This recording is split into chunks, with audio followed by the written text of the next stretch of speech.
Hello everyone and welcome to OGV Energy Live. Wherever you are in the world, welcome. My name is Eric Doyle and this is OGV Energy Live. This is our skills and training issue. We're coming to you today from a rather damp and dismal Aberdeen, but we're going to brighten up proceedings with all of our lovely guests as we move on. This is our live and interactive stream show where we aim to bring you news and insight from the energy sector by bringing to life the UK's leading energy industry publication, of course, OGV Energy Magazine. Say hello to us, tell us where you are in the world. Let's see if anyone's joined us so far. 1 second, I'll just get rid of that and put on our overlay. I'll get that done. There we are. Perfect. That's good.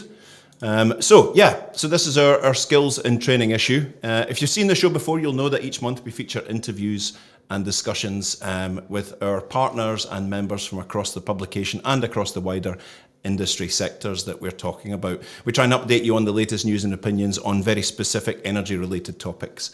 We're going to be meeting some really special people from the world of skills and training today, or loosely related to skills and training. So stay with us to hear what's new and what's going on in our industry.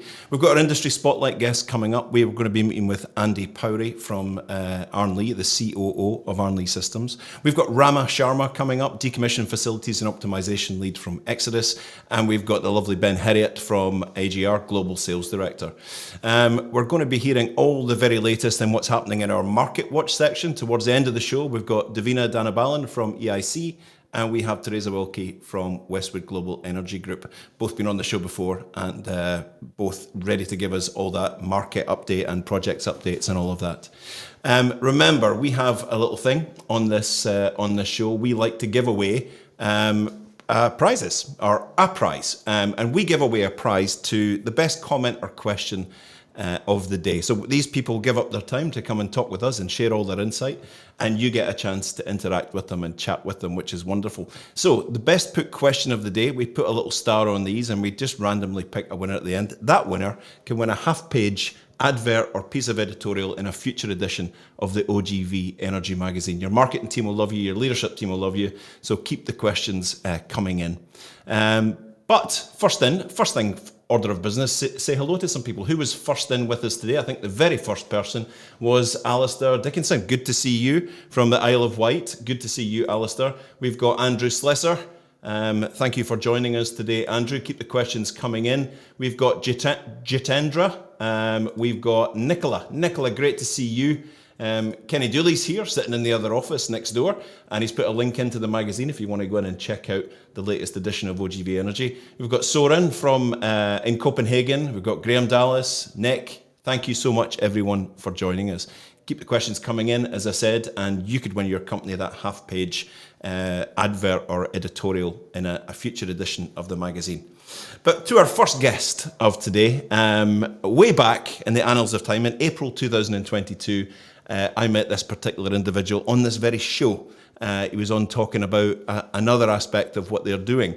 It's been a while, and he's got plenty to tell us, so please welcome to the show from ETZ, it is Andy Rodden. Andy, how are you? I'm very well, thank you, Eric. Yourself? Oh, brilliant, brilliant. Thank you so much for coming back. It's my pleasure. I can't believe it's actually been just over a year, actually. Just over a year, April 2022. So you were on talking about, I guess you'd been in the role for about half a year, maybe just slightly more, and you were in sort of setup mode. You were getting things going. Have you been busy?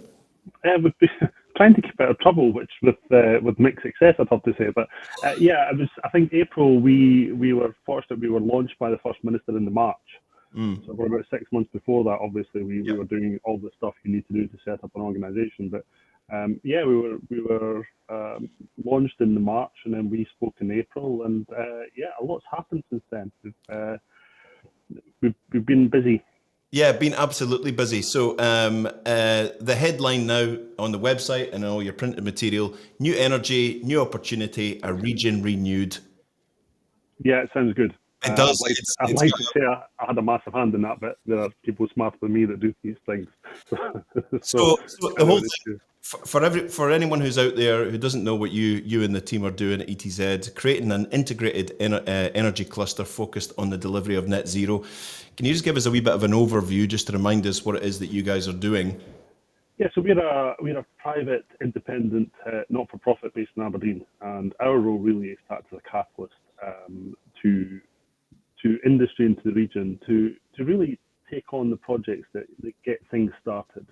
So we're very fortunate to have secured some government funding from both UK and Westminster, and over the course of the last 12 months, we've managed to secure more funding for specific projects.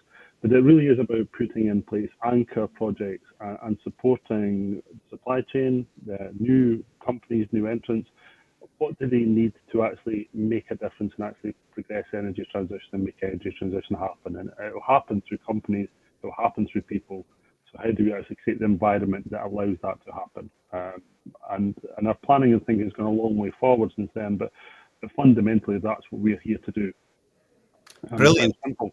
Yeah, it's that simple. Absolutely. The last time we spoke, April 2022, you were talking about plans. We're planning on doing this. We're doing that.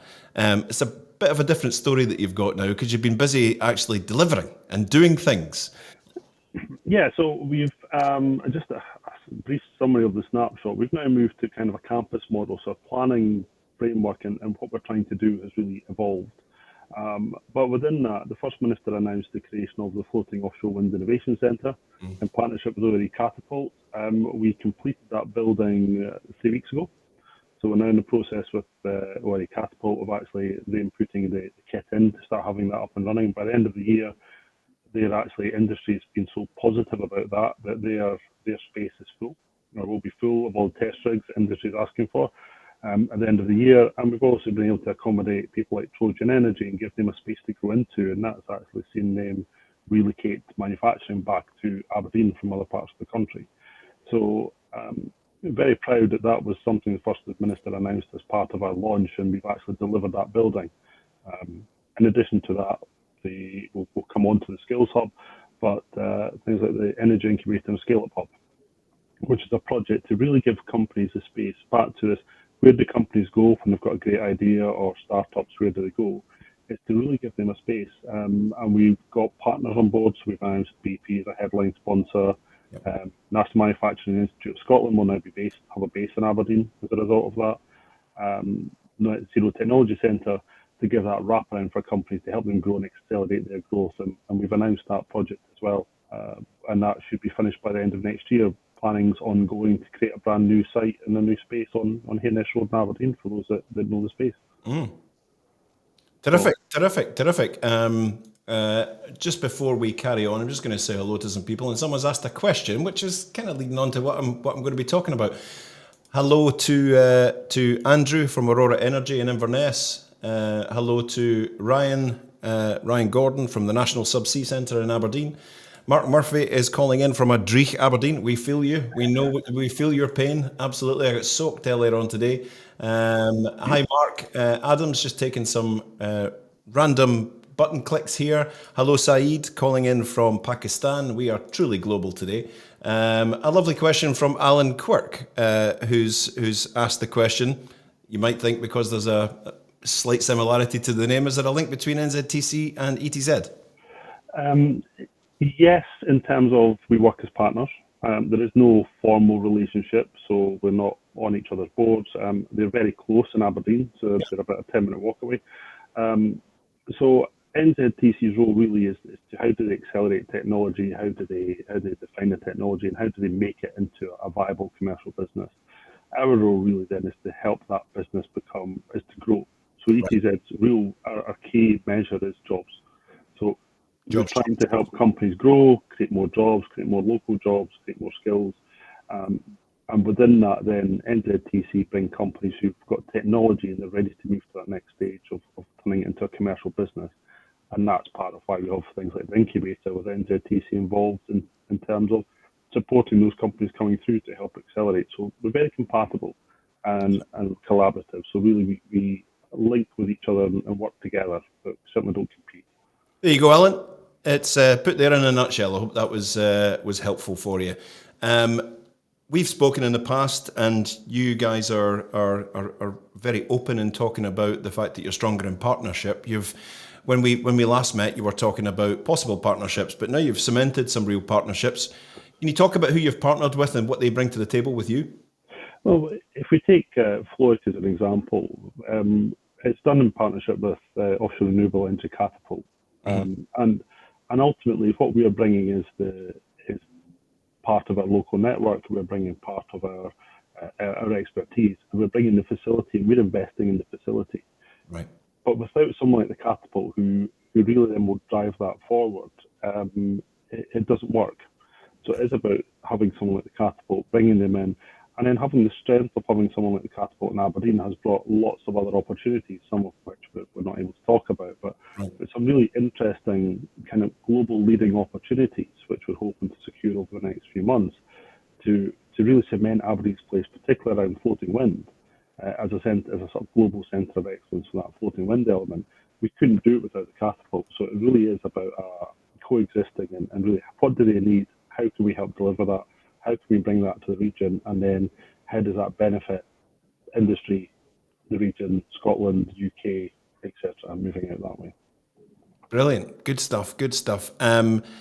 If you go onto your website, which I urge everyone to do, and go to the news section, you'll find some lovely stuff. You know, the latest word from ETZ. You'll hear about the ETZ partnering with NZTC and the National Manufacturing Institute of Scotland to deliver the country's first energy incubator and scale-up hub. How's that going, and how is it all sort of working together? Well, I think that's been fundamental. And before that, we were able to announce BP. A large part of what we can do with the funding is invest in capital. So we can invest in the building and we can invest, but there's no point in creating these things. One, if industry doesn't want it, and two, if it can't survive beyond our involvement.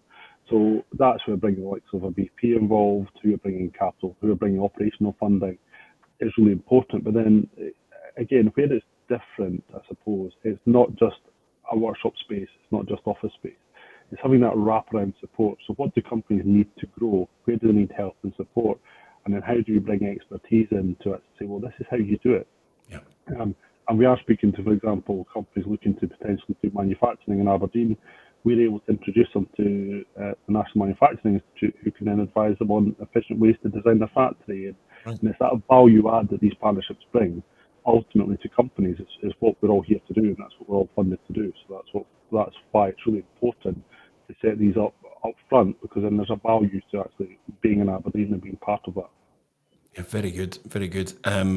Something, if you scroll down a wee bit further on that news section, you'll come across a fantastic document. It is really worth reading if you're in any way involved in people development, or you're looking for, the very latest in jobs and skills. With ETZ in mind, it's the Jobs and Skills Plan. What a fantastic piece of work. And I'm sure you probably wrote it yourself, did you?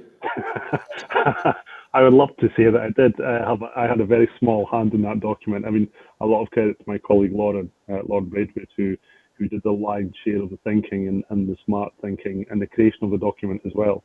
Was largely down to her with some small editing. I was going to say help. Intrusion probably is more likely.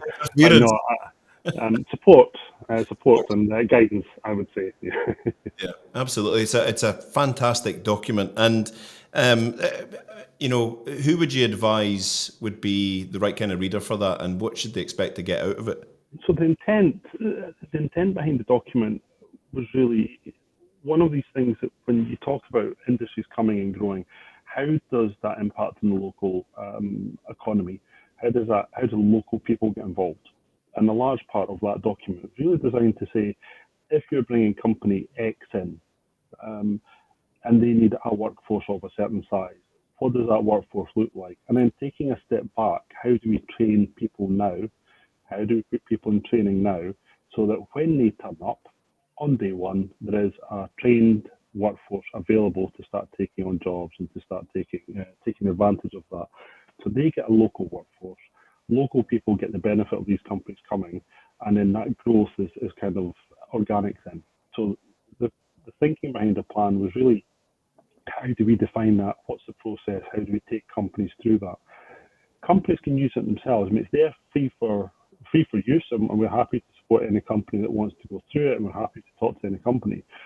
But companies who are looking to diversify, companies who are looking to really get involved in new sectors, are really questioning whether they've got the skills. It really does take a sort of process approach to say, right, what are you actually trying to do? Right. What skills do you need? How are you going to deliver those skills? And then ultimately, when do you need to do that? So if you want people by X date, walk backwards from that point. So it's kind of a strategic model for skills and workforce planning effectively. But we're doing it on a scale where if we're bringing a manufacturing company to the region and they want 150 jobs over the next 3 years, 4 years, what does that look like? Yeah. So we're looking at sort of probably much bigger, but you can use it as an organisation for 1 or 2 roles, maybe in a new sector or a new segment or some new thinking, new technology. Outstanding. Fantastic. Again, I've said it about 1 million times, but we met last year and you had a view in your mind about what ETZ should mean to people. Has that changed much? If you were able to affect the opinion of companies and people as to what ETZ stands for and what it should mean to them, what would you say now? I wish I thought of this question before.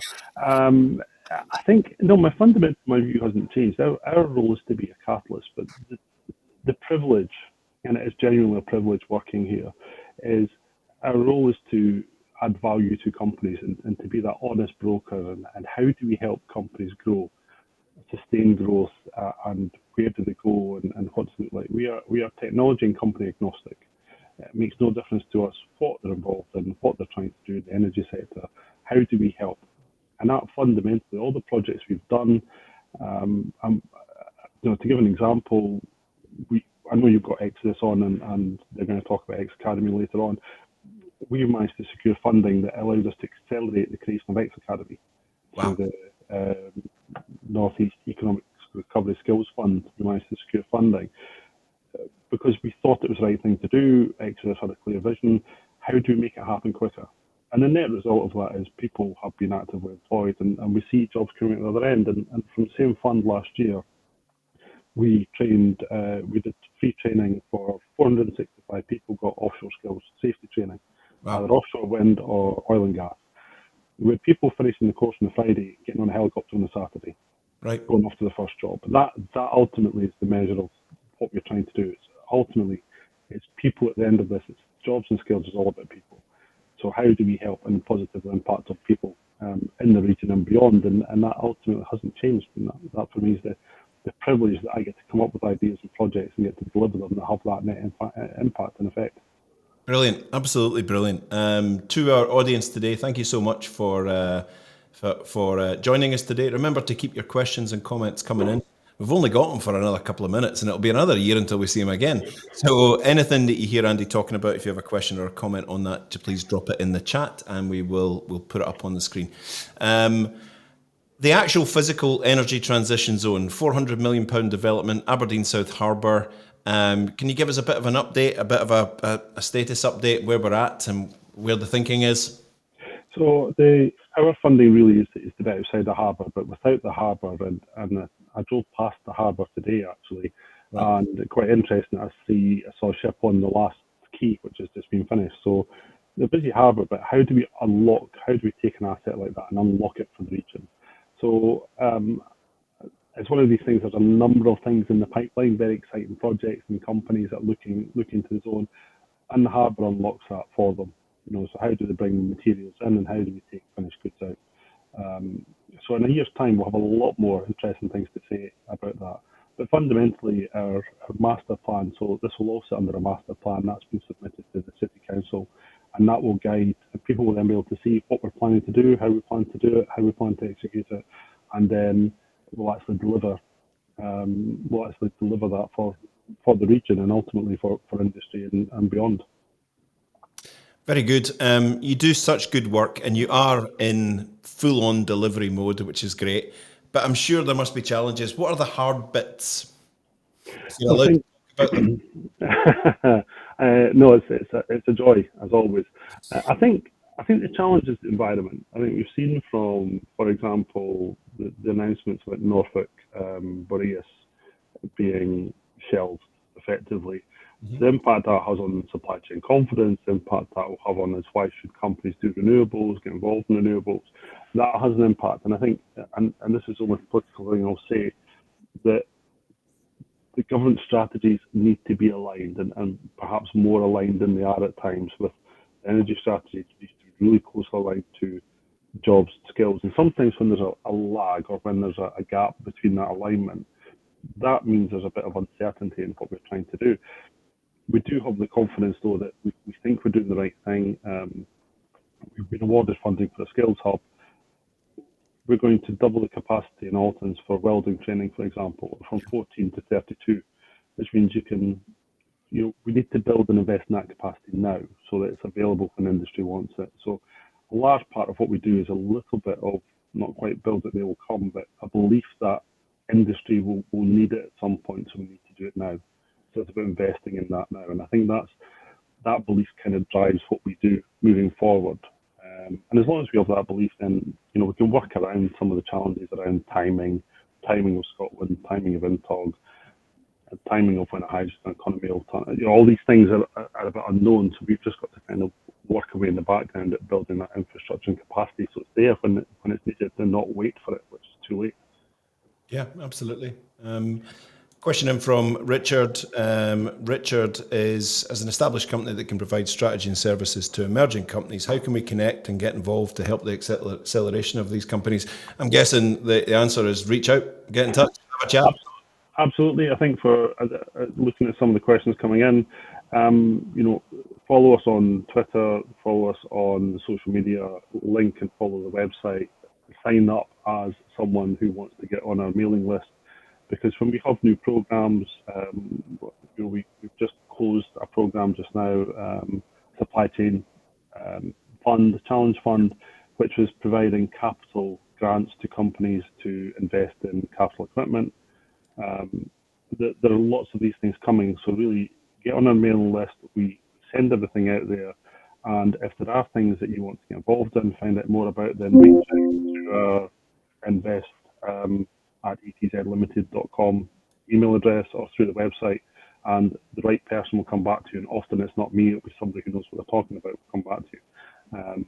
But we'll come back to you and have a conversation. And as I say, we're open. It's an open house. It's an open, we really welcome all views.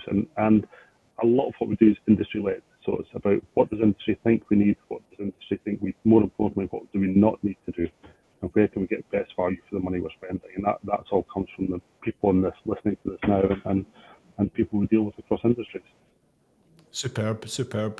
Just a note, I just got a note in from Ian Mills at Exceed saying that he's having trouble posting questions. If anybody's having trouble posting questions and they might be watching on one of the different platforms that it's going out on, just go straight to the OGV Energy page. You'll see that this show is appearing in the top section of that. Click on that, go in there, and you should be able to send us a question through directly. Right, so you've given us an idea in your last response, but your last call to companies and individuals who are sitting out there wondering what's going on, they've maybe got something to offer, they maybe need something. What would your call or advice be to individuals or organisations and what they should be doing with ETZ? I think it's very much keep an eye on what we're doing. We run a series of master classes on different subjects. They're free to attend. We generally get around 140 people plus at these events.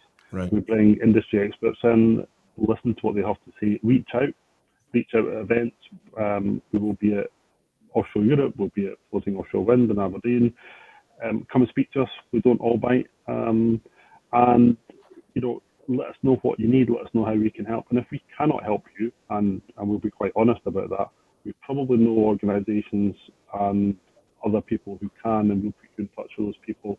It may well be, for example, we've created and co-created something called the National Energy Skills Accelerator. That's a collaboration between Aberdeen University, Robert Gordon University, North East Scotland College, Skills Development Scotland and ourselves. If it's skills related, you're needing help and support there, and there's some interesting free places coming through that organisation towards the end of the year. We'll put you in touch with that group, and that group gives you access to, for example, two universities and a college, and we'll actually, we can give you that access. And from there, whatever we can do to support and help, we will do. Outstanding. You heard the man. Check out the website, link him with Andy direct. He's a lovely chap, and we'll connect with you and extend the conversation.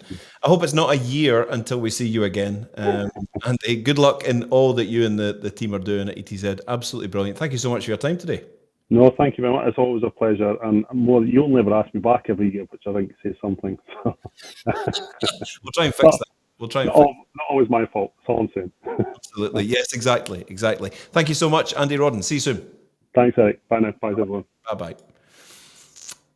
Next, we are dropping in on our headline cover page this month's skills and training issue is 3T Energy Group, and an excellent article inside the magazine. We're going to drop in with Gavin Taylor. How are you doing, Gavin? Hey, Eric. I'm well, thanks. Yeah, and if I'm not mistaken, you have just hot-footed it from the airport and planes, trains, and automobiles from Africa to get to this show. Is that right? Absolutely, Eric. Running through the airport. I'm powering through on about 3 hours of sleep after an overnight flight, so I hope you go easy on me. Oh, we absolutely will, of course. It is an absolute pleasure to have you. So you're Vice President Global Sales, is that right? That's correct. Could you just give us a wee update or a wee sort of introduction for anybody who's been living in a cave for the last 5 years and doesn't know who 3T Energy is, and just let us know what you guys do? Yeah, for sure. And thanks for having us on, Eric. It's a real pleasure to join. First time for me with OGV Live. Yeah, I'm at 3T Energy Group. We're a leading training competency workforce management services provider. And what we're about, our essence is leveraging technology, to transform training. The three sort of pillars that we work on is training, technology, and transformation, and that's the 3 T's that make up our name.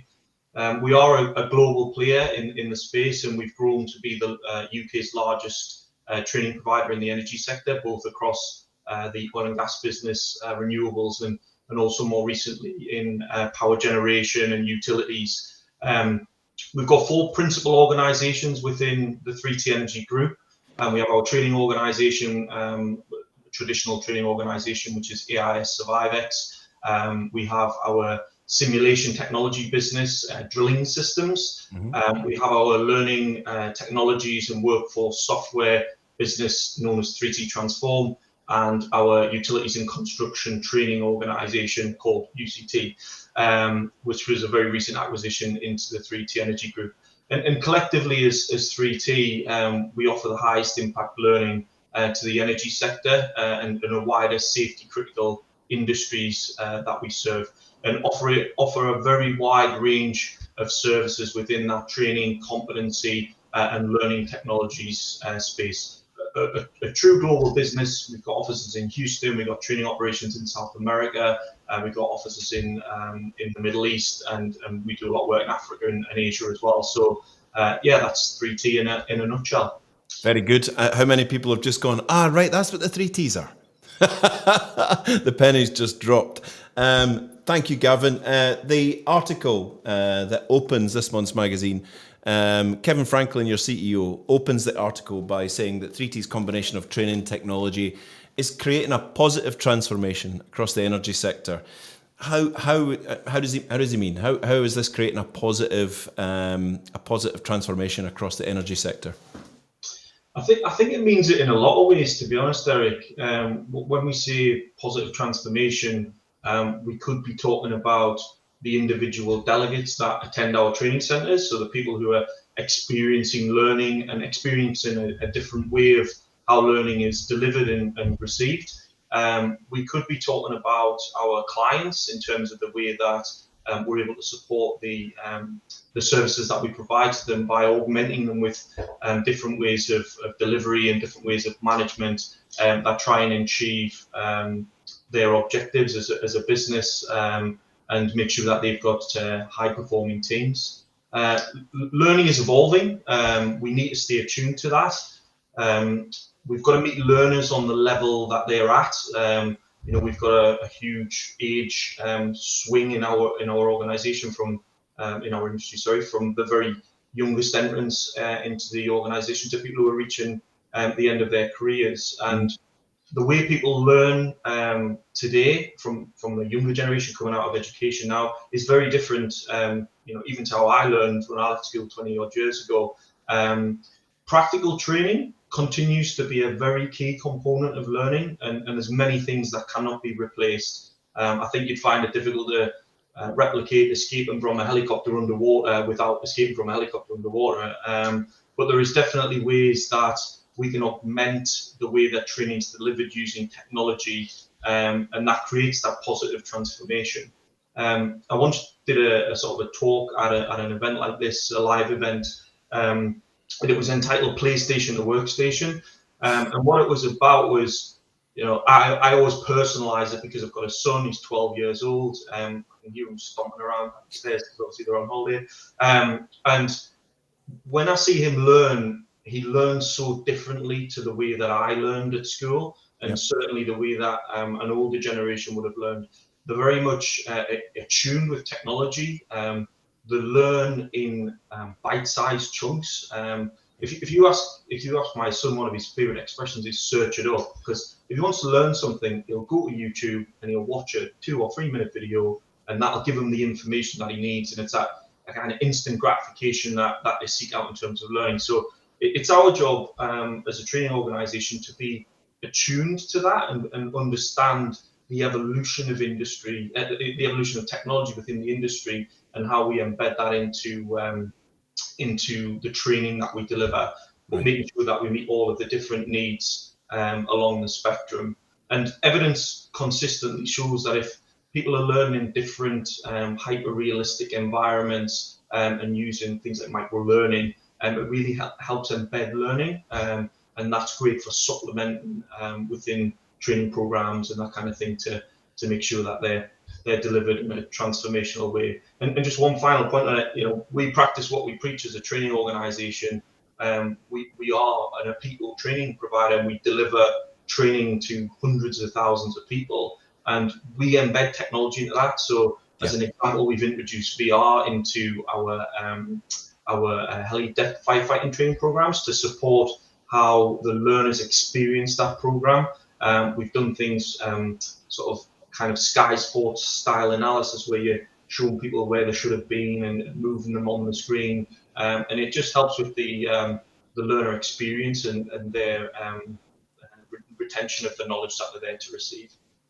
Very good, very good. You've mentioned this sort of march into digital, which is really helping you. The front cover of the mag, as you just said there, has got the lovely VR headset. But you're also doing some interesting work on a topic that we've discussed many times on this show, but perhaps in different with a different sort of slant on it before. But you're doing a lot of work in digital twins, right? Yeah. How is that being fed into training these days?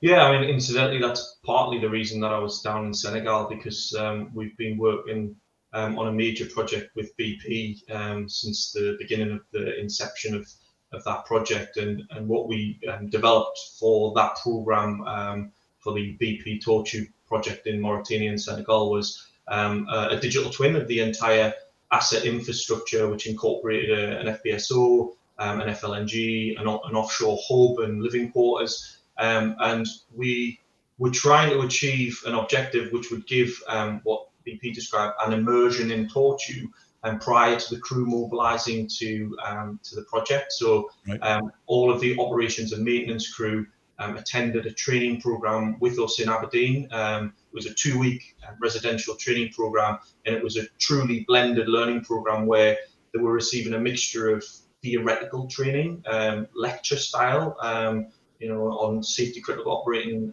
systems, startup procedures, those types of things. So they'd learn the specific operating parameters of a slope catcher or a gas tube pointing system, and they'd learn the walk in the line scenarios. They would use P&ID designs to follow the flow of hydrocarbons, and then they'd go into a digital twin that actually reinforce their learning in a fully realistic environment, and actually be able to practice operations, orientate themselves around the assets, And the feedback of the use of that type of technology has been absolutely phenomenal.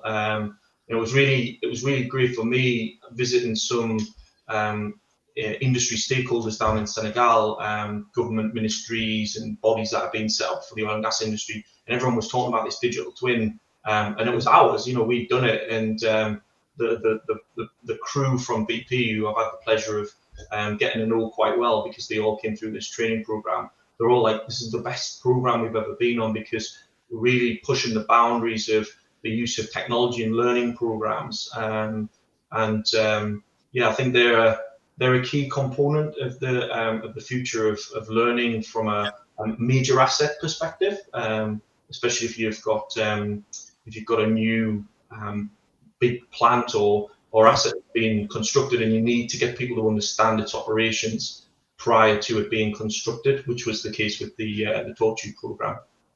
Fantastic. You've just answered my next question, because I read in the article about your colleague Dominic, who's joined you, to focus on blended learning solutions and training, or blended solutions. And I'm like, what on earth is blended solutions? How does that work in training? But you're talking about all those different methods to train all being incorporated together: digital, physical, more analog, and all those different. That's the blend, right? Yeah, I mean, firstly, delighted to have Dominic on board. He's been a real asset in addition to the team. Good understanding of all of the major projects that are going on around the world, and how we might be able to work with those companies that are constructing those projects in developing a learning approach. What it's about, blended learning, is about producing a learning program that meets the exact learning outcomes and objectives of that program or project. And using a range of delivery styles to maximize the engagement of the candidates and transfer the knowledge in line with what needs to be done. It's a mixture of learning styles. It's not just about VR. It's a mixture of all of the different things and the tools that are available to you as a training provider, to make sure that you're given the best possible learning program that hits all of those notes. So it could be lecture, traditional style PowerPoints, animations, fly-throughs of assets, the digital twins, e-learning. There could be things you do in pre and post the course to help with knowledge retention through micro learning. So our approach is to go in and listen to the client, listen to what they're trying to achieve, listen to the challenges, the specific challenges of the project, and go away and interpret all of that information and produce a program that uses the tools that are most effective. And digital tools should only be used where appropriate. Yeah. It might be appropriate in many circumstances that you do a practical training program. And we just need to recognize that, as I said before, digital can't replace everything. Where the blended piece becomes much more important when you're developing these types of programs. And we've been doing stuff pan-industry. We did a blended learning program for a battery plant that was being manufactured, a gigafactory. And the challenges that people, when they're building these factories, often in deprived areas, there's no skills, there's no people who've ever worked in that kind of environment before. And you've got to be able to impart that knowledge ready for them starting or commissioning the projects and getting going. Very good. I think that probably answered Soren Weiss-Hartmann's question, talking about how can digital tools help compensate for the loss of face-to-face. I think that hopefully has covered that. We have a question that's come in from Greg Douglas. Has any of your technology looked to incorporate learning in the workflow, such as digital coaches to support workers and as and when they need training? Yeah, I mean, one of our VPs, Paul Knowles, no idea if he's on here or not, but he's really passionate about this kind of stuff. Is how can you use the digital twin as almost like an ecosystem within the whole operational sort of development of people. So as an asset becomes live, how can you feed other information into that? That's helping feed that back into the organization to plan ahead for other learning, or if they want to do something like plan for a change out of a piece of equipment or whatever. One of the things that we have done with BP is kept the VR live. So you build a digital twin, which is at a moment in time, but it's ever changing. They're going to change equipment. They might have to make some modifications. So we can feed into the design engines to be able to keep an iterative process to keep it alive. But we want to continue to push the boundaries of what's possible, whether that's directly as 3T or through partners. Yeah, sure. Very, very good. Excellent. Hope that answers your question, Greg. We've had another lovely question come in from Annabelle Sal. Hello, Annabelle. How are you? Good to have you with us. How important is it to tailor training to different cultures, etc., when working and training in different countries and regions? I had a whole list of questions for you, Gavin, but our audience are providing better ones, so we're going to go with these. Happy to take it. And hello, Annabelle. It's hugely important. As I said, I've just been in Senegal, and they speak French. It's a completely different culture. Yeah. Highly educated people down in Senegal, very used to technology. That might not be the case elsewhere, and you've got to make sure that when you're engaging with your clients, when you're looking to scope programs, is you have to understand these dynamics. It's, when Dominic joined, we've got a presentation about how we approach this stuff, and that's exactly one of the things that we cover: is understand the culture, understand the demographics, understand education, language, so that we can tailor that program to suit. What was really interesting about the BP program, I visited the first program in Aberdeen in January last year, and in that program there was a massive mixture of people. There was males, females, young people, older people. There was people from different religions, different ethnicities. And I saw some people looking at this VR technology with serious trepidation, like, what is this alien piece of equipment in front of me? But I came back towards the end of the program, and a young female from Mauritania who'd never seen any of this, she was an expert. So it's just about helping people get used to the way things are done, and adapting the style to suit all of the different audiences. Thank you, Gavin, and thanks to Annabelle for that excellent question.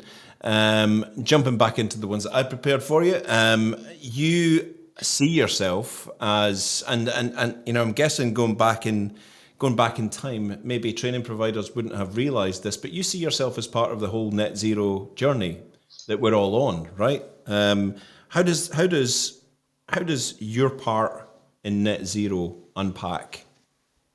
Yeah, listen, we're here to support our clients. The industry is evolving; it continuously evolves, and we have to make sure that we're there to meet the needs of those clients. We have continued to evolve our service offering. We were one of the first entrants into the wind training market, for example, back in 2014. So we've always kind of had our ear to the ground in terms of what the needs are. And how we can address them. We always keep up to date with what changes are happening in the industry, and the net zero piece goes beyond what we kind of often think of as oil and gas into wind. There's also that, how does that wind get on shore in terms of the electrification, the grid. There's a lot of work going on around how the national grid changes its infrastructure, and we've got a massive lack of skilled labour to do overhead lines and things like that. So it's areas where that's partly why we made the acquisition of UCT, because they were big into that space, and we can bring our additional capability around blended learning and that kind of thing. Andy Rodden, when he was talking about some of the things ETZ have done, too many acronyms. The things like the skills boot camps, we're a provider of funded learning, so we're an approved government provider of funded learning, and we do a lot of that type of thing. So green skills boot camps, so we're accessing funding on behalf of our clients to allow them to help workers transition. So we've been doing that in the northeast of England, in Newcastle and Teesside. And we've got capability in the northwest of England, and also down in London, where we can get pots of funding, and we can go to our clients, and as they're trying to transition people to work on say oil and gas projects into wind projects, we're there to support that with the funding and the training that's needed to do it, as well as taking some of the I talked about the digital twin piece. We've built digital twins of wind turbines as well as the battery plants. So it's all about using all of the different tools you've got and going and engaging with those industries and helping them understand how we can play a part in that. The other thing is we have strong links with industry, both through clients directly, but also partner bodies, particularly recruitment companies. So AGR on this panel today as well, and we've got a strong link with AGR in terms of how do we support them, get people in employment and have the skills that they need to get there. And that's a key link between training the industry and the people who are getting people in the jobs. Very good. And as you say, we'll hear from Ben Herriot at AGR later on. We've come to the end of our allotted time, and it's such a fantastically rich and diverse business that you're in, and 3T are at the leading edge of it. We could probably do an hour on this. But if anybody wants to know more, you and I are going to be sharing a stage at some point in September. We have got something special coming up. The summit, in fact, I'm going to put a graphic up if that's okay. It's going to cover both of our faces.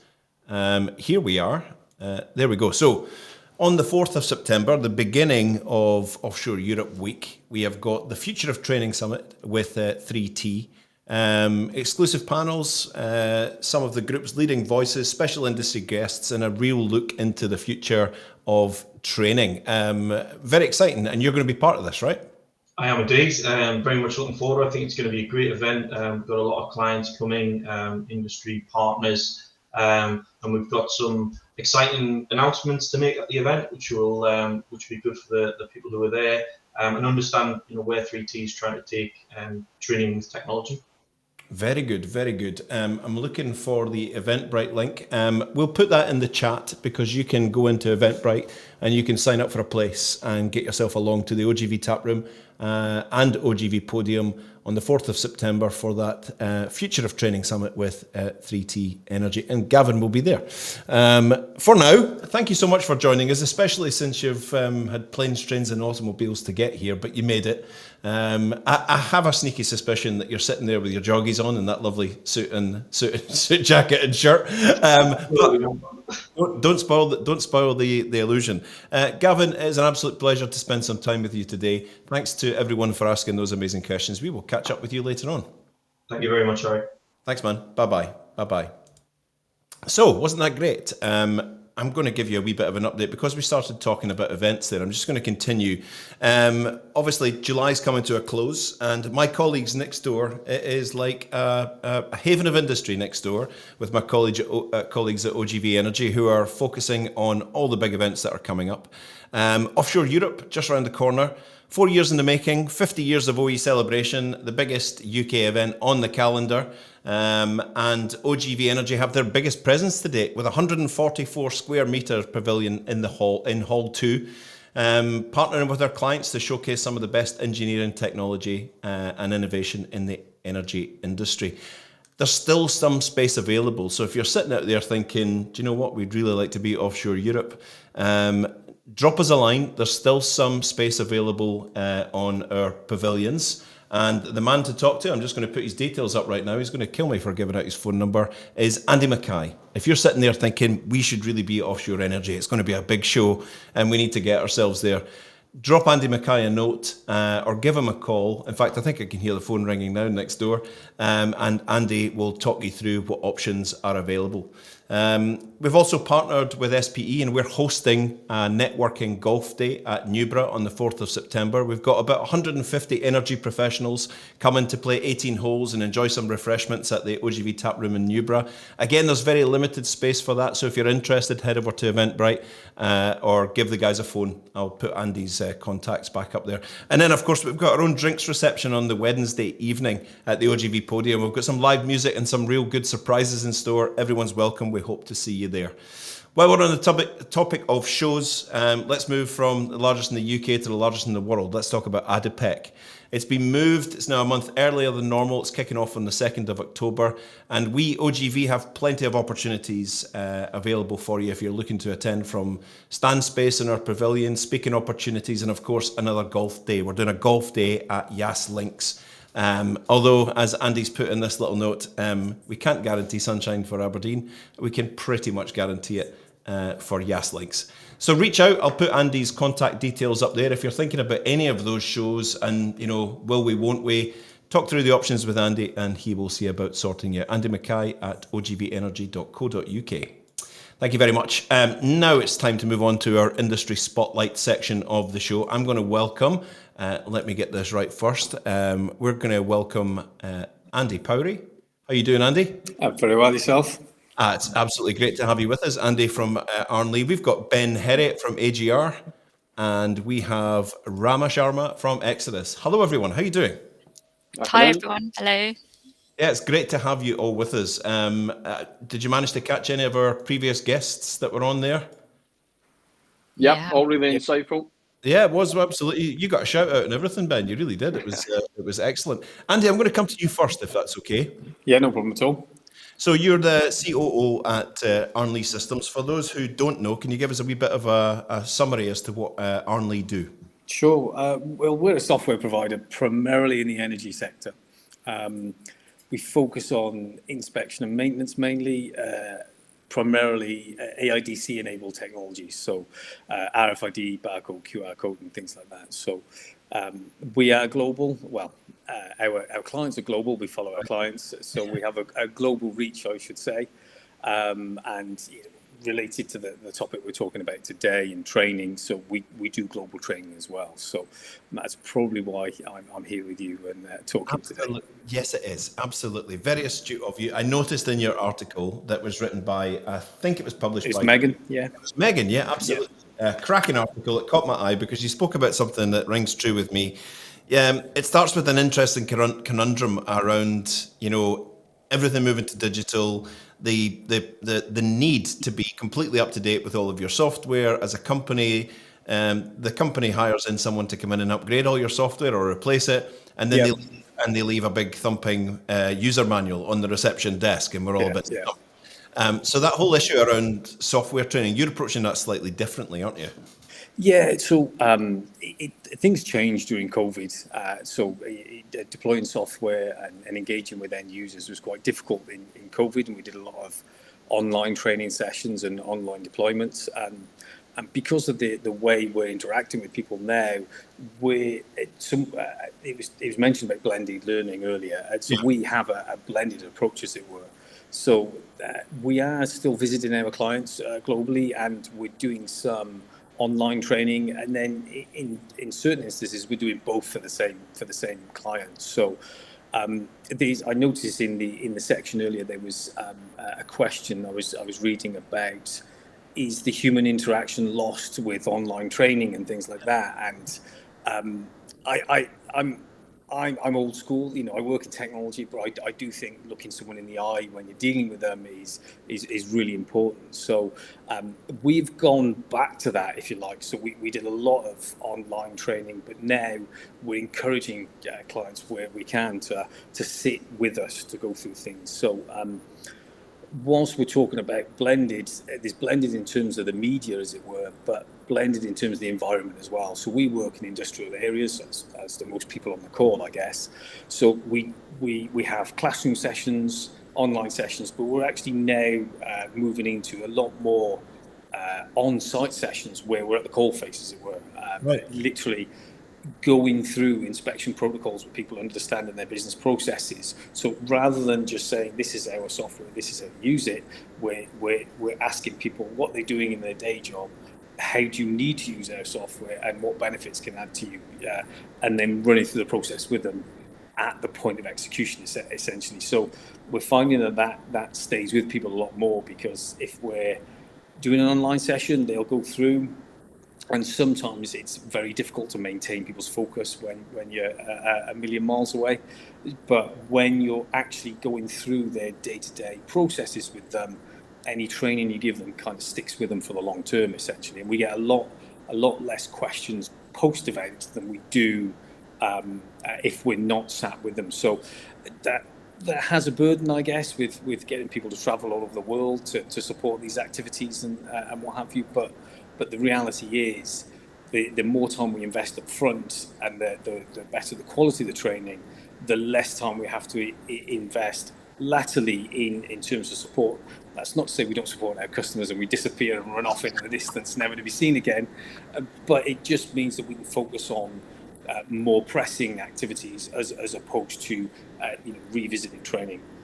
Don't get me wrong, revisiting training is really important, because things change, our software change, the processes in the industry change, and legislation changes as well. And we are aligned to a lot of legislation. So there's the initial deployment, but then there's also the follow-on afterwards. But what we're finding is, and it might not be true for everyone, but it's certainly true for us, that if we sit with someone in a very close knit proximity, then they're getting more benefit from it. Subsequently, we're getting more benefit from it because it makes our life and job a lot easier. Very good, very good. And I completely agree with you. Having been on the receiving end of software training, if you know a bit about how this works, why it's supposed to work that way, it's a lot different from just being told, jump on there, that's the software that we use. If you're actually seeing it and thinking about this slightly differently, I understand this because that has to happen because of this. Yes, I get that. And I totally get the whole idea of that little bit of, accentuated knowledge must make it easier when the phone rings when you've got a problem, because people are a little bit more, well, they're trained, right? Yes, yeah. Absolutely. It limits the types of support you have to provide as well. So you get into the real issues as it were, because nothing's perfect. But if people are conversant with what they're using and they're having a challenge, then we can really get to the solution quite quickly. But if we're having to go through the educational piece to really get to the crux of what the problem is, then that can be quite time consuming, especially if you're remote again. So we try and be as close to our clients as we can, but sometimes the support function is quite a remote operation. So having people who are much more conversant with the software helps with the support function long term as well. Very good. Thank you so much. Just before Megan mentions Nexar. Yes. Tell us a wee bit about that, if you will. Yeah, of course. So Nexar is I'll call it our latest iteration of the product. So we've been around for 25, 26 years, something like that. So we've always had industry-specific software. And Nexar basically is the culmination of all 25 years of our products in one product, essentially. So inspection and maintenance, supply chain management, and materials management, all under one product, essentially. So we've moved from the typical on-premise solution to a SaaS delivered solution. So that is what Nexar is, essentially. So primarily inspection and maintenance, focusing on EX integrity, but also more inspection and maintenance regimes, just trying to make it broad scale for everyone. Very good, very good. Andy, thank you so much for your time. You're welcome, no problem at all. Insight in there, that's tremendous. Thank you. I'm going to go now to Rama. Welcome. Hello. It's lovely to be here today. Yeah, it's lovely to have you with us.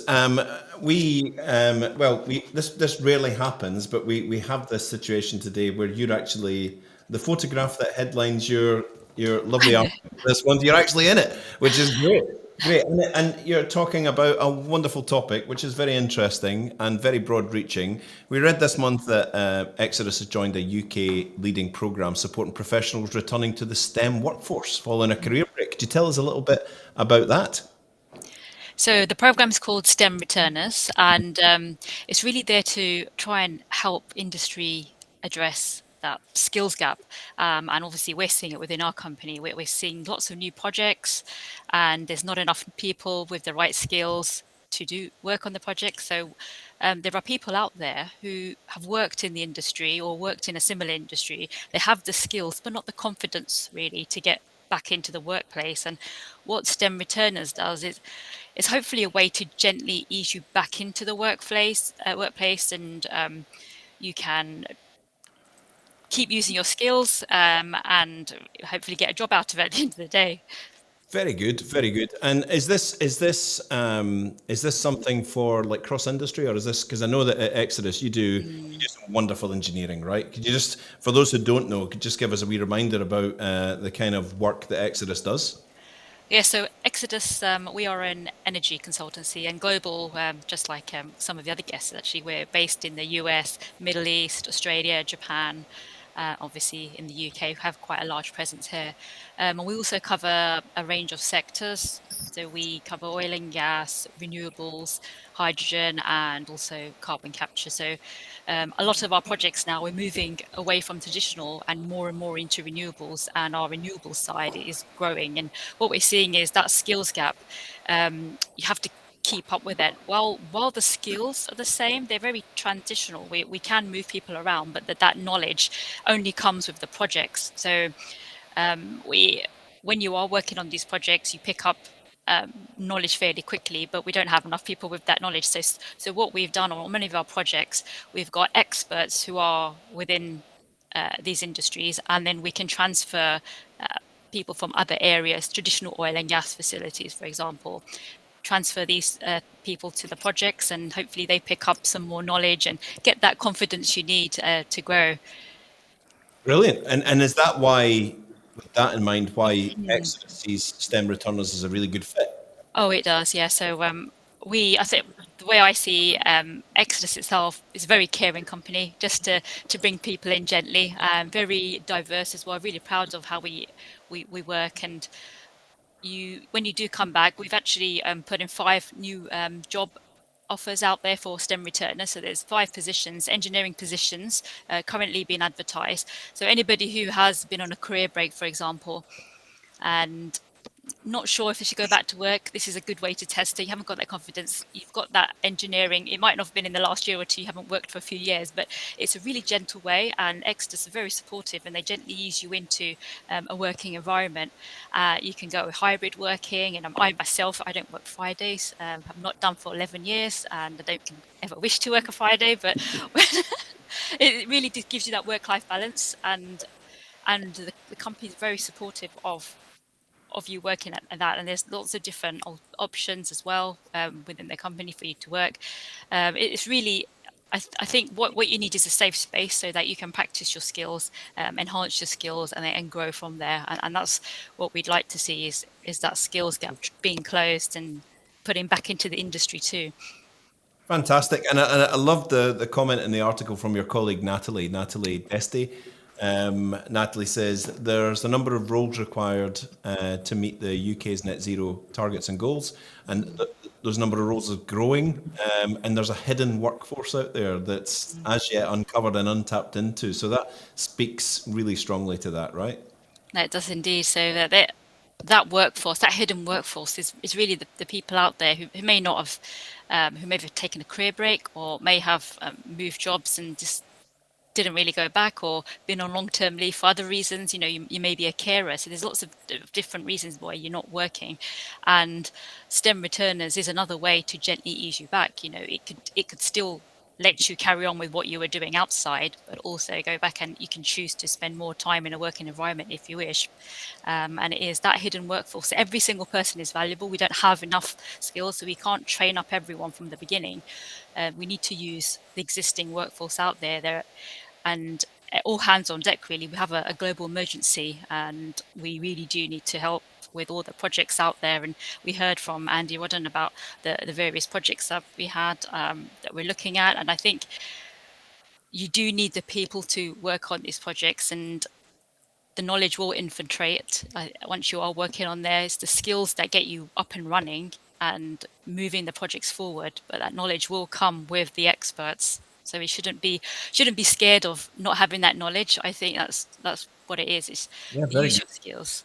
Yeah, superb. So XODUS are no strangers to this whole position of supporting workforces, particularly the workforce of tomorrow, because lots of people will understand X Academy and understand what that's all about. For those that don't, could you tell us a little more?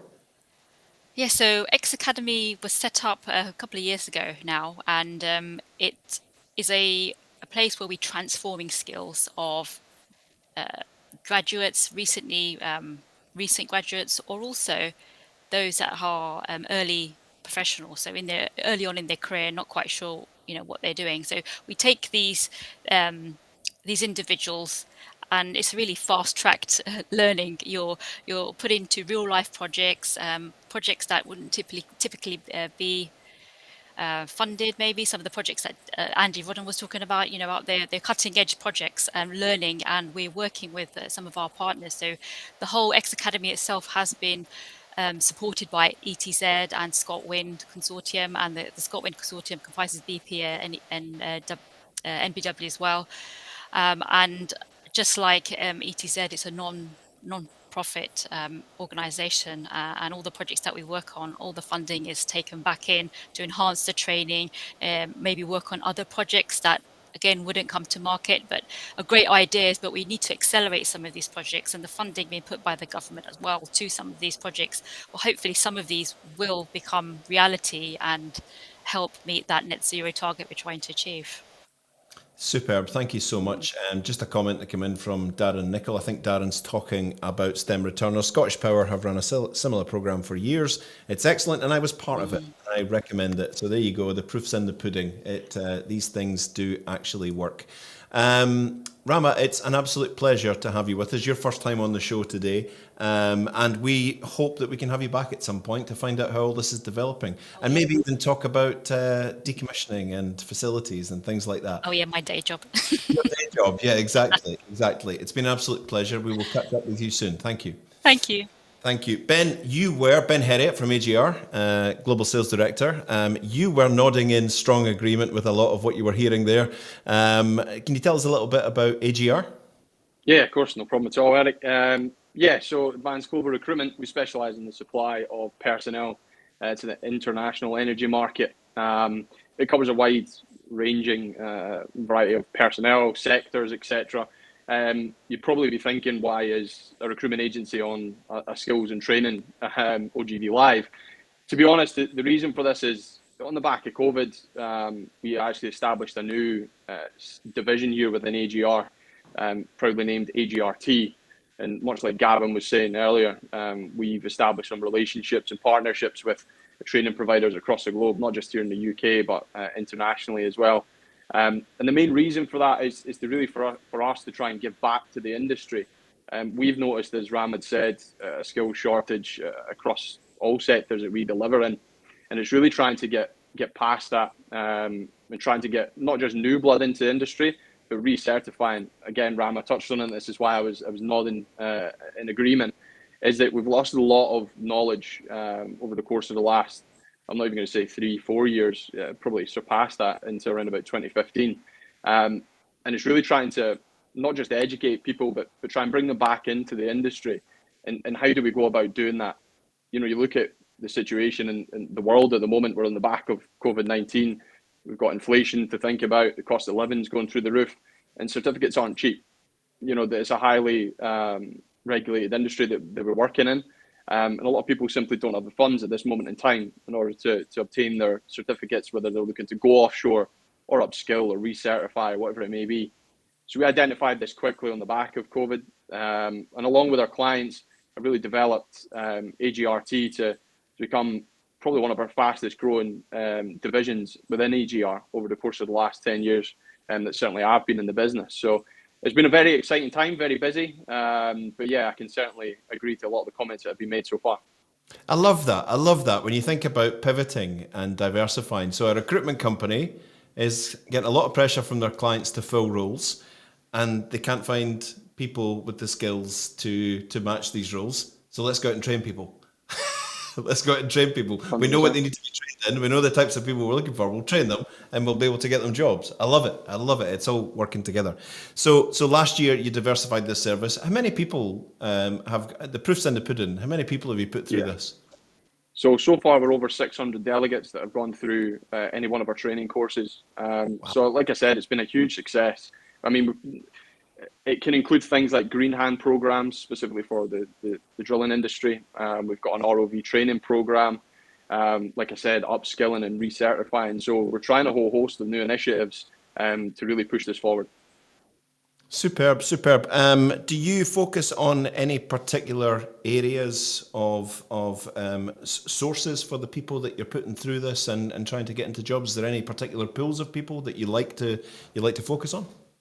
Yeah, I mean, we've got a very strong CRM or database for everyone. we're over 70,000 personnel already registered with AGR, so we have got a very strong pool of candidates already. That being said, like we're talking about getting new blood into the industry, those people aren't registered with AGR. So we are going into different market segments and looking to try and bring people and start to train them. So people from things like ex-Marine, ex-military, even so things as further education, people who are just leaving university, etc.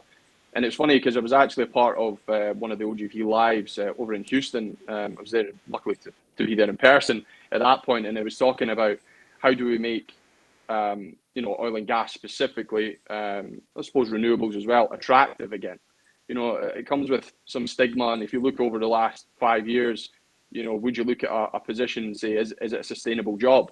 It goes through cycles. You could certify, spend all this money, in 5 years you could be looking for a job again. But the one thing I would say, and anyone that I do say to people at this moment in time, is that over the 10 years that I've been with AGR, right now is the best time to get into the industry. We have a lot of our clients be incredibly open into our Green Ham program specifically, our ROV training program as well. And this is making a huge difference to not only us, but the people that are looking to get into the industry. Very good, very good. You've been in the business for a long time. You know your stuff. You've placed a lot of people, and now you're taking this new view on doing this. What is your advice to those that are maybe sitting on this, watching this, looking for a new job, or perhaps looking to move into a new sector or try something different? Yeah, I think, in my honest opinion, I think be as proactive as possible. If you are a job seeker and someone looking for work, a lot of recruiters tend to use LinkedIn on, I'm not even going to say a daily basis, probably an hourly basis, if not minutely. Keep your LinkedIn up to date, but more than that, go and speak to people, get people on the phone recruitment agencies, phone clients, update your CV, keep them updated as well, because you can't wait for opportunities, but the more active you are, the more times we see your name, they're going to spring to mind straight away.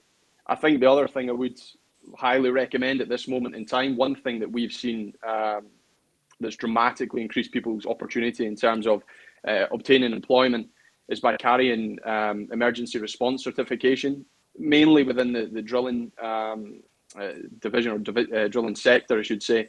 So, for example, if we have roustabouts, floor hands, crane operators carrying things like offshore emergency response team members, team leaders, it's really helping with our client station bills. And you'd be amazed at how much of a difference that can make. We actually ran an analysis, and you're 33% more likely to obtain work by holding these certificates than someone that doesn't. Right. So going away and getting these courses are not only helping you find work, but also helping our clients cover their station bill and ultimately you securing a position. Fantastic. If you like what you've heard from Andy on software training, from Rama on STEM returners and X Academy, or from Ben on getting a job and taking this new approach to working with them to get training, please reach out to these lovely people.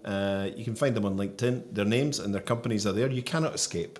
You cannot escape. We've got your contact details now. So reach out to them and extend the conversation. They would love that. And that's one of the reasons that we do this. It happens just about every show. We get a lovely note back from one of our guests who said someone reached out because of what I said. And that just makes the whole thing worthwhile. Andy, Rama, Ben, thank you so much for joining us today. We wish you all the best in what you're doing. And hopefully we can catch up with you in a little while for an update on how it's all going. Okay? Splendid. Thanks very much, Eric. Thank you so much, guys. Yes. See Thank you you. later. Bye-bye. Bye. We are heading into the last part of our show. It's time to head into our Market Watch section of the show. So please welcome Teresa Wilkie from Westwood Global Energy Group. How are you today, Teresa? I'm very well, Eric. Thanks. How are you? Fabulous. What a lovely range of guests we've had on today. Yeah, absolutely. Tremendous. Really good discussion. We've also got Diveena, Danabalan, who's either her camera's not working. She was supposed, I can't actually get her on the screen for some reason. Diveena, are you there? Yeah, there you are. There I am. There you are.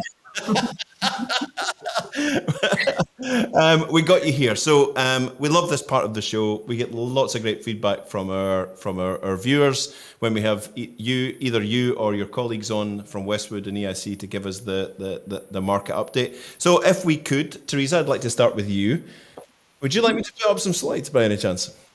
Yes, I would. I Thank can you. do that right now. Lovely. Here we go. Over to you.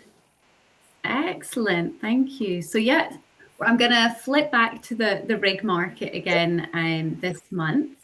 So I think in the news recently we've been hearing a lot about what's happening in terms of the recovery in the global jackup and drill ship segments, but there hasn't been a whole lot published about semi-subs, despite some actually really interesting developments there recently. So Westwood actually recently published an insight on a specific part of the semi-sub market, and that is the sort of the top tier 6th generation harsh environment market. And I'm going to just highlight a couple of the findings from that report and on these slides here as well. So this slide here, basically what we're showing is that in just 6 months, committed utilization of the marketed 6th gen harsh environment semi fleet has actually jumped 14%.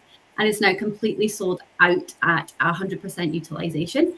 So that's a figure that we've not recorded for this fleet since February 2014. So that's pretty significant. So this fleet is currently made up of 27 active rigs, all of which are either on hire now or have a contract starting in the future. So that's actually one of the most concerning things for this segment is the lack of alternative supply. So there really is only 3 cold stacked units, or that could be reactivated, and just 4 new builds in shipyards as well. And one of the latter is a rig called the North Dragon, which has already been secured for a long-term campaign in Mexico. So the remaining 3 units under construction are all being bid on current tenders in the market. So we may well actually see those into the market over the coming years as well. So for those operators that are looking to secure a unit, the earliest free and clear availability, assuming all sort of options are taken up, appears to be late Q1 2024. However, there are several tenders currently out in the market, so you could well see that availability slip out further quite soon as well. And there is, of course, potential for some sublet well slots between operators as well, and that is something that we commonly start to see in very tight markets such as this as well. And next slide, please, Anne. There we are. Thank you. That's it. So this one here is showing awarded demand for these types of rigs over the past decade and where that demand has come from, and also the average contract duration for these as well. So although Northwest Europe still contributes, the lion's share of demand with around 6 to 8% of contracted days awarded this year so far, several of these rigs are being continuously confirmed for new work or extensions in other regions. And I mentioned this on the last OGV Live, actually, when we were discussing the North Sea market lately. So one of these other hot new regions is now Australia, where Transocean is going to relocate 2 of its Cat D assets for 3 new long-term assignments. And then you've also got places like Mexico, China, and Namibia, which have also contributed considerable demand this far in 2023, and are all expected to remain pretty critical for the fleet going forward as well. So as you can see, the average duration of these campaigns is also looking pretty good. So still slightly behind last year's average, but really not that far off at all. And then just the last slide there, Very Eric. good, will do. There we go. Thank you. So how has that, sort of tighter market been affecting day rates then? So you can see from these 2 charts here, day rates for these rigs remain pretty strong in comparison to most rig types during the last oil price crash and the pandemic, especially in Norway. However, apart from a few outlier deals that you'll be able to see on that first chart, they have struggled to surpass that sort of mid $300,000 a day since 2015. But this is now all starting to change. So companies like Transocean and Odfjell Drilling have been especially successful at driving day rates higher for these assets this year and securing new deals with rates reported as high as $484,000 a day for work offshore Australia. Now, in addition to the very tight supply I mentioned, the demand outlook for these high-spec rigs looks very bright. And recently there has been a wave of multi-year requirements brought to the market. And that's from the likes of Equinor and VAR Energy in Norway. which we believe actually represents this sort of recognition of their recognition, I should say, of shrinking availability, this fear of missing out on getting the right assets for their drilling campaigns, and most worryingly, I think rising day rates, which can affect those sort of overall project economics as well. And this is a valid concern. So Westwood's global offshore drilling day rate forecast suggests day rates in this segment are set to continue their escalation over the coming years. And that's due to demand for harsh environment rigs rising, coupled with a lack of new build assets or reactivation candidates that you already mentioned. Knowing this part of the world as much as you do, realistically, how high do you think these day rates could go? Yeah, so that's such a good question. So, I mean, in the past, we have seen, I think, rates go as high as sort of $675,000 a day for semis. And that was in 2012, so really at the peak of the market. We do actually forecast day rates, like I said, within Westwood, and over the next 5 years, we're predicting those rates to continue in that direction. I'm not saying they're going to hit that high again, but of course, when day rates go too high, it starts to affect the overall project economics, for example, of a development. And then when they go too high, it can dampen the demand appetite for drilling. So, of course, all of that factors into this as well. And you mentioned cold stack rigs coming back out to work, getting back into the supply chain, reactivated and all that. Do you have any insight on how much it costs in 2023 to take a cold stack rig and reactivate it? Yeah.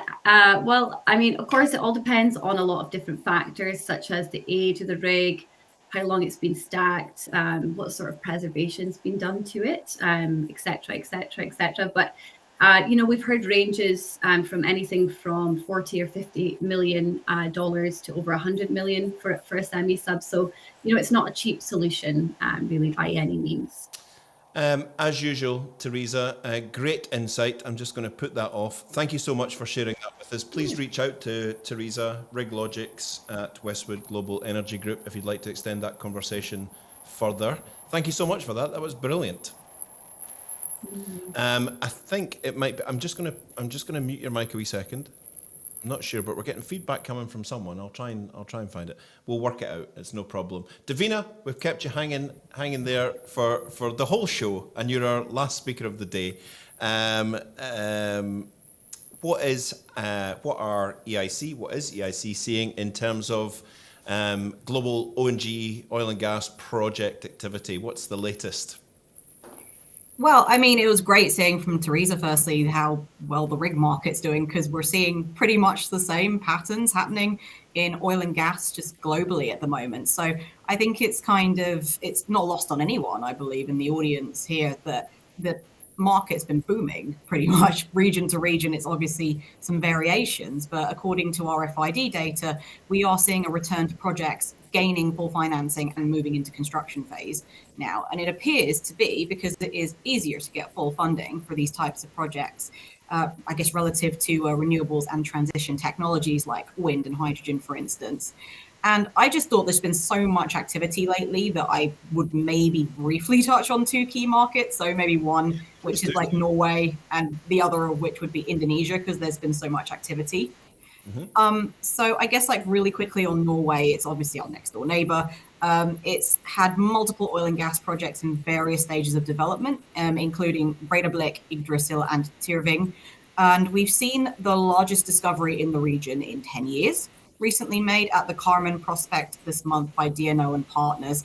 And of course, in June, the government also gave approval for 19 fields to be developed, with an expected spend of over $18.5 billion US. So that is incredibly promising. No, exactly. Cheers to that. It definitely shows that Norway is considering, I guess, its short to medium term future with regards to oil and gas. And there is clearly a clear project pipeline in place for that for the foreseeable future, which is obviously good news for energy security for Europe at the moment. And then really quickly on Indonesia, we've seen 3 key deals this week, which should basically determine the future of any large-scale gas and LNG project which is being developed out there. So the first is that Chevron has officially left the Indonesia Deepwater Development Project, and Eni has officially taken over. This has been in the works for some years now. However, the fact that it's now done and dusted means that Eni can now fast track that development. And apparently they are planning on getting started on that pretty much immediately. So this could be quite a speedy development in future. So the work should last between 4 and 5 years, starting from this year. Secondly, we've got Shell. So Shell has sold its 35% stake in the Masela PSC. So this contains, of course, the giant gas field Abadi, and that's to Pertamina and Petronas for $650 million. Both of these sales, so basically the one I spoke about, which is IDD, and also the Masela PSC, they're both a good move, especially when you talk about the large-scale LNG projects in the region. So the biggest of which is the Abadi LNG project at $16 billion. And that's seen a lot of interest from off-takers in China and Japan, so it's one to watch out for in future, certainly.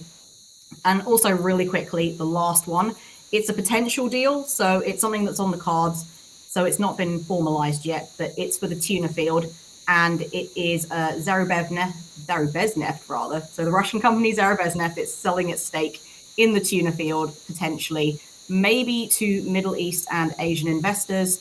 However, it definitely wants to leave the project because there's been a lack of progress, of course, following sanctions on Russian companies, and it's partnered with Harbour on that development. So first gas, hypothetically, 2026, but I think we'll watch this space, basically, on that one. Very good, fantastic, and thanks for homing in on those particular areas. Any other significant contract information that would interest our lovely viewers and audience in the supply chain? This is the most scribbled down part of the show. Do you realise that? This is Well, I'll try and keep it brief then for contracts, because I mean, contract-wise, we've seen, I think, over 125 major contracts awarded this year in the upstream sector alone. So this tells you the level of project activity. We've also seen a rise in the number of subsea awards this year, so year on year from 2022 to 2023. And that growth has actually been driven by increasing activity offshore Africa, so offshore Angola in particular, to be precise. And this is around the full-scale development of Eni's Agogo field offshore there. However, in terms of, like, I guess, jumping around the globe with the largest scale contracts, the biggest are, of course, related to the Middle East. So this is courtesy of Saudi Aramco. So this is their brownfield long-term agreement program. And they've got quite a few preferred bidders, which are bidding on packages of work out there. So we've got Lamprell at the moment, who are preferred bidders for CRPO 125 and CRPO 126. And we've also got McDermott, who are up for CRPO 99, CRPO 100, and CRPO 101. And this is just over the past 2 months alone. And of course, honourable mention to Saipem, they have picked up significant work on CRPO 124, which will involve work on the Manifa field in future. And also, really, to touch on Guyana, because we can't talk about oil and gas without talking about Guyana. Of course, it's a growing oil and gas frontier region, and we've seen significant contracts handed out to Bomesk, Dynamac, and also Dalian Shipbuilding Industry Company by MODEC for the new build M350 FPSO, which is being built for the Uaru field offshore there. So plenty of opportunities. If you've never been involved in Guyana, if you want to get involved in Guyana, please do. There are clearly plenty of opportunities out there. Fantastic! You maybe heard it here first, folks. So yeah, as we meet our members and viewers, they say that this is the part where people are like, trying to video this part on their phones. yeah, so they can take it into the next sales meeting. Brilliant! Thank you so much for that. I read something really interesting today, and I have to hold my hands up and say it's the first one that I've read, although it's the 7th of its ilk. The 7th Survive and Thrive report that came out, I think, this week from EIC. What a fascinating read. I know, yeah. I figured it would fit in really well with this session, honestly, because it's the skills and training session. So just to kind of put it out there for anybody, if you aren't aware of Survive and Thrive, like Eric said, it's on its 7th edition now. And basically, it's a report initiative which is spearheaded by our CEO, Stuart Broadley.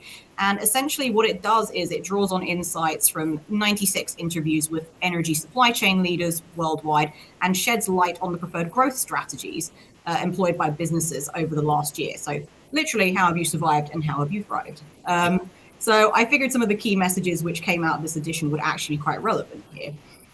So some of those concern, I guess, skills and training. So one of the things that came out of this report is that there is definitely a skills shortage concern. However, this has not yet developed into a full-blown skills crisis.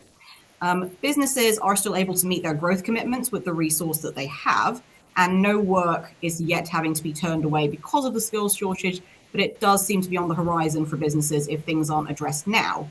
And we are seeing a higher incidence of outsourcing where businesses don't have resource. So this means that what we're looking at is a crunch to come, but nothing at the moment, basically. So I guess that's semi-good news in a way. The main issues, I think, globally, which seem to be arising is, and I think I've seen a lot of comments around this as well in the chat too, is basically finding the right people to fill roles, retaining staff as there is increasing levels of poaching of skilled personnel by rival businesses, plus some businesses which were interviewed for the report stated, it's an open chat, isn't it, that while they could find people, the levels of pay now expected by staff had risen significantly. So they were having problems retaining staff and finding employees for the price ranges that they needed. And I sort of mentioned it before, more skilled workers in the industry are returning back to working in oil and gas over some of the other sectors. And the reason is because there is a clearer pipeline of opportunities for work and also higher profit margins in the sector, which makes it less of a risk. And basically, that's the findings of the report in a nutshell. However, if any of you have any questions or comments about it, happy to be contacted. Yes, superb. Reach out to Diveena or jump onto the EIC website or put EIC Survive and Thrive 7 and you can get the direct link into to have a look at the summary of the study. It's fascinating, as is all of the information that you guys have given us today. Teresa and Diveena, thank you so much for sharing your time with us. And just a bit of a call to anyone in our audience who'd like to extend the conversation to do what Diveena said and reach out and connect. Thank you so much, Diveena. Thank you so much, Teresa. Cheers, Eric. Bye-bye. Bye-bye. We have reached the end of our show this month. It always comes around so quickly. A big thank you to all of our guests today, and thank you to all of you for joining us. The show would be nothing without you joining and all of your interaction and comments. Just a rough look here. I think we're going to go with Soren Weiss-Hartmann as our question comment of the day. Soren, we will be in touch to sort you out with your free half page in a future edition of OGV Energy Magazine. We look forward to seeing all of you again on Wednesday, August the 30th, a slightly different day, at 2 p.m. when our theme of this show and of the magazine will be hydrogen and CCUS. We'll have another set of fantastic guests, and we loved doing this show last year. This will be another absolute topper of a show. If you're sitting out there thinking, well, I'm very prevalent in the hydrogen and CCS world, and I'd like to be on that show, then drop me a line. I'll put up my email address. It is Eric Doyle at theogvstudio.com. And that is it. So get in touch if you'd like to be on the show and like to take the conversation further. Thanks to all our guests today. Thanks to all of you for joining us. We will see you again. I'm just going to finish with this because it's a nice little top and tail.